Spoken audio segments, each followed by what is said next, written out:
जो उन्होंने इस कुशीनगर लोकसभा में हमारा समर्थन किया है,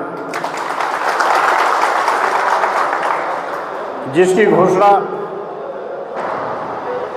यद्यपि सोशल मीडिया के माध्यम से, समाचार के माध्यम से ओवैसी साहब ने पहले कर दिया था, और आज यहाँ पर उस घोषणा को सार्वजनिक किया।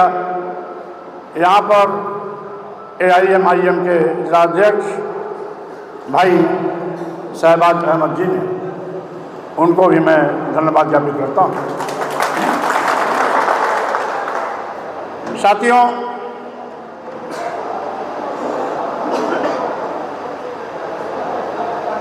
- 2024 लोकसभा चुनाव कई मायनों से बहुत ही महत्वपूर्ण है। भाजपा ने क्या किया,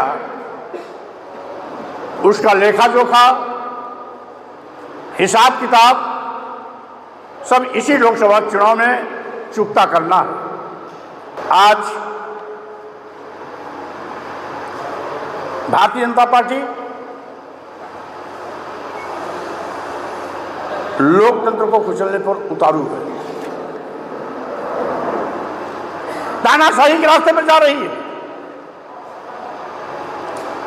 विपक्ष की आवाज दबाई जा रही है, विपक्ष के नेताओं के खिलाफ तथ्यहीन आधार बनाकर ED, CBI, इनकम टैक्स का दुरुपयोग किया जा रहा है। लेकिन सरकार ये नहीं बता पा रही है कि नेताओं की गिरफ्तारी किस अपराध में हो रही है। आज संविधान खतरे में है, क्योंकि यह सरकार संविधान की धज्जियां उड़ा रही है, संविधान बदलने की फिराक में है। अनुसूचित जात, अनुसूचित जनजात, पिछड़ों का आरक्षण शून्य किया जा रहा है, निष्प्रभावी किया जा रहा है, खत्म किया जा रहा है। देश भी खतरे में है, क्योंकि सरकार ने देश बेचने की भी शुरुआत कर दी है।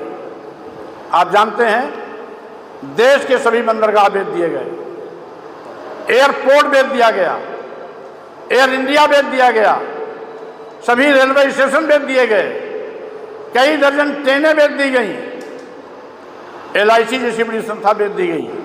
किसके नाम? अदानी और अंबानी के नाम। अदानी और अंबानी का रिश्ता मोदी के साथ क्या है? जो देश की सरकारी विभाग, प्रतिष्ठान, संस्थान, जो देश की जनता के खून पसीने की कमाई पर बना हुआ है, उसको बेचने का हक नहीं है, लेकिन बेच रहे हैं। 400 के पार का नारा क्यों? इसलिए कि संविधान बदलने के लिए 400 सांसद होना जरूरी है, इसलिए कहते हैं अब की बार 400 के पार। लेकिन हमने पिछले 2 वर्षों से ठान रखा है कि 2024 का लोकसभा चुनाव भाजपा की विदाई का चुनाव होना चाहिए।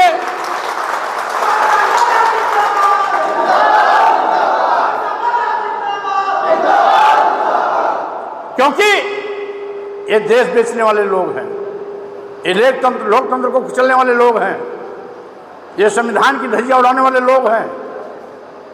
यही नहीं, ये तो हम लोग पहले स्टूडेंट लाइफ में नारा देते थे गांव में, हिंदू, मुस्लिम, सिख, ईसाई सब हैं आपस में भाई भाई। लेकिन भाजपा जब से आई है, हिंदू मुस्लिम भाईचारे को तार तार किया है। हिंदू मुसलमान का में फिरका परस्ती पैदा कर एक दूसरे से दूरी बनाई है।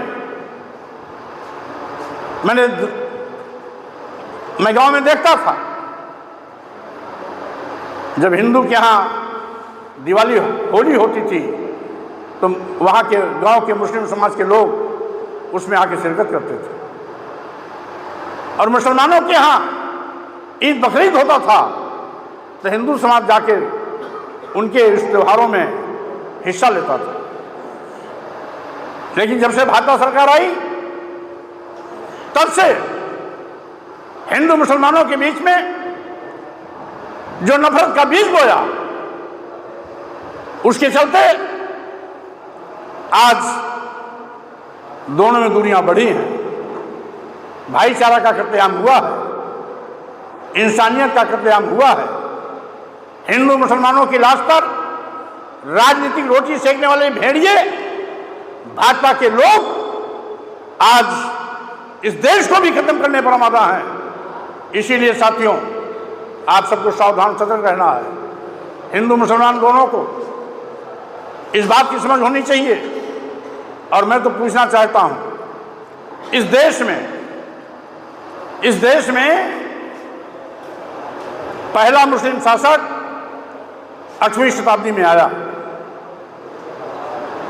तब से लेकर के लगातार अंत तक, उस समय तक मुस्लिम शासक थे जब तक अंग्रेजी हुकूमत नहीं बनी थी। यानी 1100 साल तक इस देश में मुस्लिम शासक रहा, लेकिन 1100 साल मुस्लिम शासक होने के बावजूद भी इस देश का हिंदू सुरक्षित था। इस देश के हिंदू के सम्मान पर कभी ठेस नहीं आई।